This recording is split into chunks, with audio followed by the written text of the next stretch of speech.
Hi everybody, Liz Donnelly here, your family fitness guru. Thanks again for tuning in to my Detox Day Journal.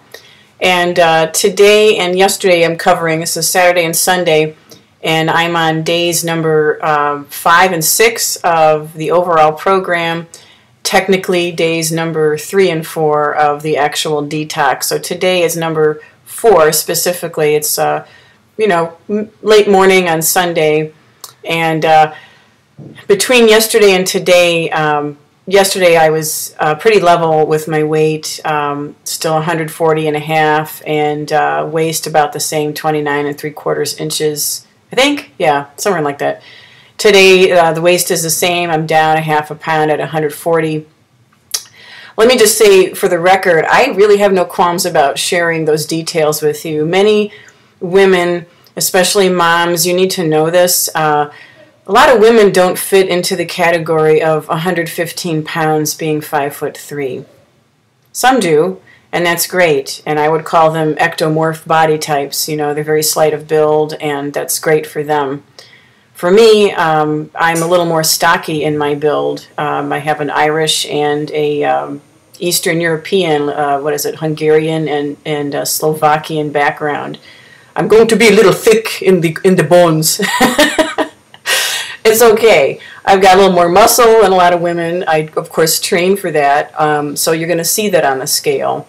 Now, obviously, excess fat can be a problem, so I'm not going to tell you to, give up on your goals of weight loss. But in order to kind of put things into perspective, especially as you see, models and celebrities on TV who don't live normal lives, they just don't live like the rest of us, and that's fine for them.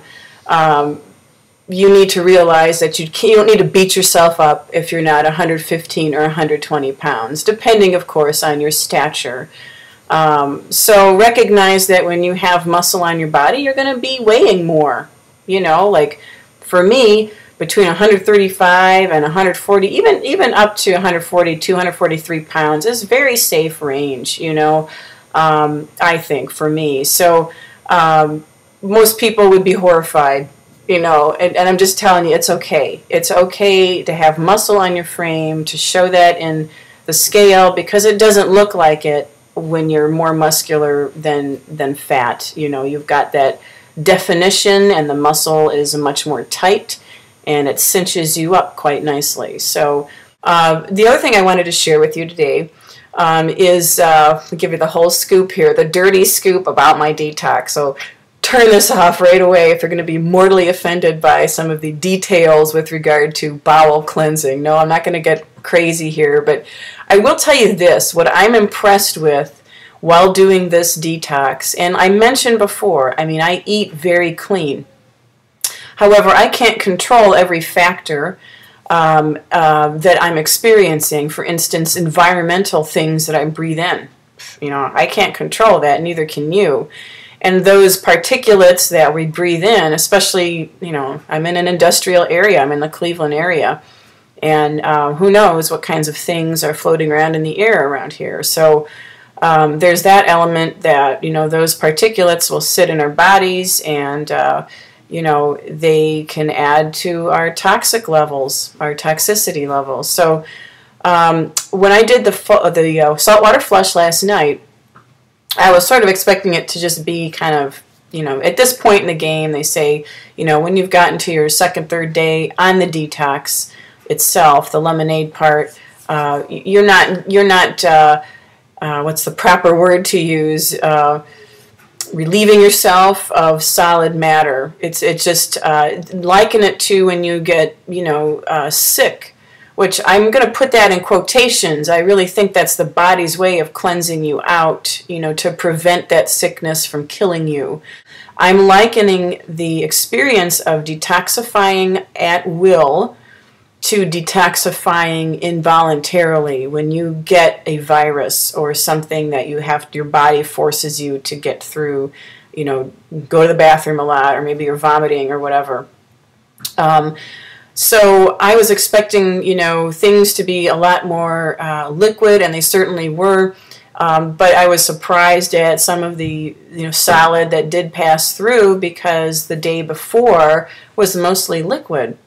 So to me, and I'm not eating, in addition to taking the lemonade, to me, it's clearing out some stuff that is residual within my intestinal tract. And I appreciate that. The other thing is that the liquid that comes out, it is brownish. And if you go on this particular type of, detox program, and maybe others, you'll note if it works well, that's one of the things the Master Cleanse talks about, is that you're going to see, the coloration, showing you that it's taking, the stuff that's kind of baked on, caked on the lining of within the lining of your intestines out, it's passing through. So will that mean that if it's doing its proper job, by the end of these 10 days, I will show less coloration? I hope so. So I'll, without getting into too much detail, I'll keep you posted on that. But I just think it's an important factor in our functions as human beings that we can't disregard the fact that we have this digestive system and we have an excretory system, and you need to be mindful of how that's working for you. A healthy person, incidentally, and this is coming right from Paul Chek's book, How to Eat, Move, and Be Healthy, which I completely recommend to everybody out there, is something he pokes fun at. He calls it the poopy train or whatever. But it's funny, and it's to the point, is that you need to be excreting 12 inches of solid waste a day, whether that's in parts or all together at one time. Nobody ever really talks about this. They don't talk about it in health class. I don't know if it's just considered a taboo topic or whatever. So you heard the dirty scoop from me, all right, and I'm not afraid to tell you that. So anyway, points to consider. The day's going great. I do feel hungry, but I don't feel like I'm going to eat somebody's leg, which is fine. It's actually kind of interesting. I just have to throw this out there, and I'm going to let you go. When I was at a party yesterday for my son's friend, he's turning 5, and all my kids were there, and I was there, and it was at a pizza place.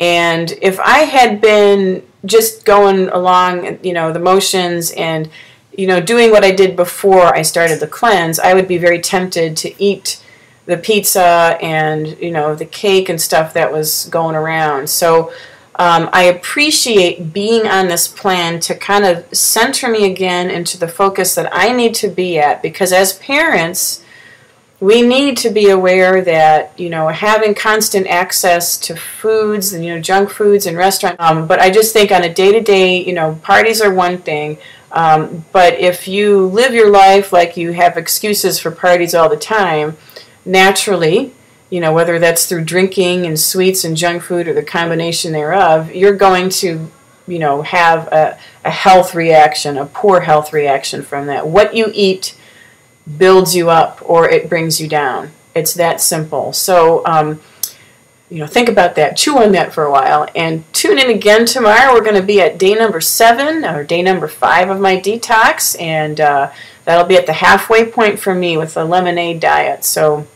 I'll be eager to share more news with you.